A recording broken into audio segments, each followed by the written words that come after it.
This is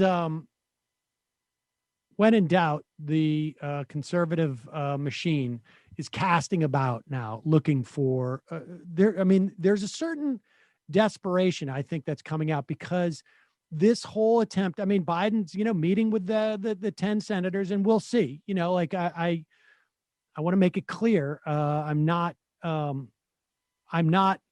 believer yet. However, it appears that what we are seeing is, in fact, the Biden administration just doing the pro forma stuff. Like you have a proposal, we will listen to it.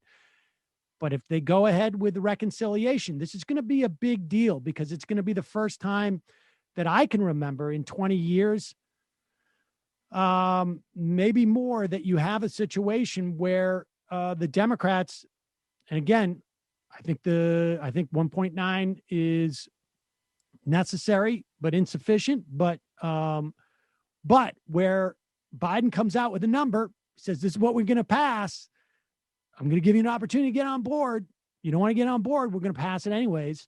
This is something that I think is going to make it very difficult for the Republicans to respond to and the conservatives to respond to, because the unity thing is false anyways. This is really more something for the mainstream media and they're hoping for Democrats, but people it's not moving people. So what do? They cast about for stuff. And that is the idea that I don't know how many prisoners we still have at Guantanamo. It's a couple of dozen, maybe a little bit more. They were going to vaccinate them against COVID as a way of also protecting not just the prisoners, but also the guards. And relatively easy thing to do. But now it has become like a talking point for the conservative outrage machine. Here is Brian Kilmeade and Pete Hegseth on Fox and Friends. Pete Hegseth, the guy who cheered the pardoning of war criminals. I mean, for a while, we wanted to keep them alive because they actually would help us with intelligence, whether they knew it or not. They would mention certain things, notice their body language, and help us get bin Laden and others. But they've been out of touch now for since 2001, so that they don't really have the contacts. Second. What's fascinating as they talk about these inmates, he's saying, like, they helped us get bin Laden. Not true. Zero intelligence that shows that. Zero. No. And what was it? Half of Guantanamo prisoners who... We had no affiliation at all with it. I mean, we've covered this many times. We can go back and listen to some interviews on this. But the amazing thing is how he hesitates to say 20 years? Like the idea that like we've been holding these people for 20 years in this sort of like nether world of jurisdiction and sort of outside the bounds of really like outside the bounds of our normally accepted law. Zero habeas corpus, and they can't be brought up for trial, and it's dubious if they've actually done anything wrong, and it's a complete travesty. Yeah. And you can't say 20 years because even for him, it makes him feel sick. So he just says 2001, go back, because he has to say, but 9/11 overcomes all sort of human objections you would have. Go back to the beginning. Help us with intelligence, whether they knew it or not. They would mention certain things, notice their body language, and help us get bin Laden and others. But they've been out of touch now for since 2001, so that they don't really have the contacts.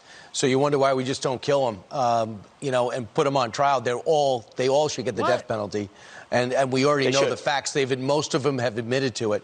And now they're belligerent, and they're in our face, and they're laughing. And it makes us look unserious. It makes us look, exactly. It makes us look unserious on the global stage. Look at those Americans 20 years later, can't figure it out. There will be no consequences. Lawyer up, and you're just fine.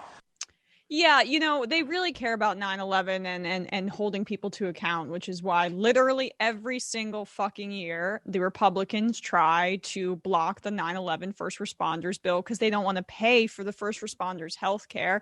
And the callousness with which Kilmeade says, let's just kill him. Can you imagine? Psychotic. Can you imagine saying that we're considered unserious for not killing these prisoners after 4 years of literally the international, the entire world literally laughing at Donald Trump? Have they been put on trial? Does he want to? He wants to execute them before they've been put on trial. Like, these are the constitutionalists. These are the constitutionalists. Pretty sure that the Constitution said something about a speedy and fair trial. I would I'd recommend Muhammadu Ould Salahi's Guantanamo Diaries. Either read it or listen to it on Audible. It's a modern classic and just horrifying. Horrifying. Absolutely horrifying.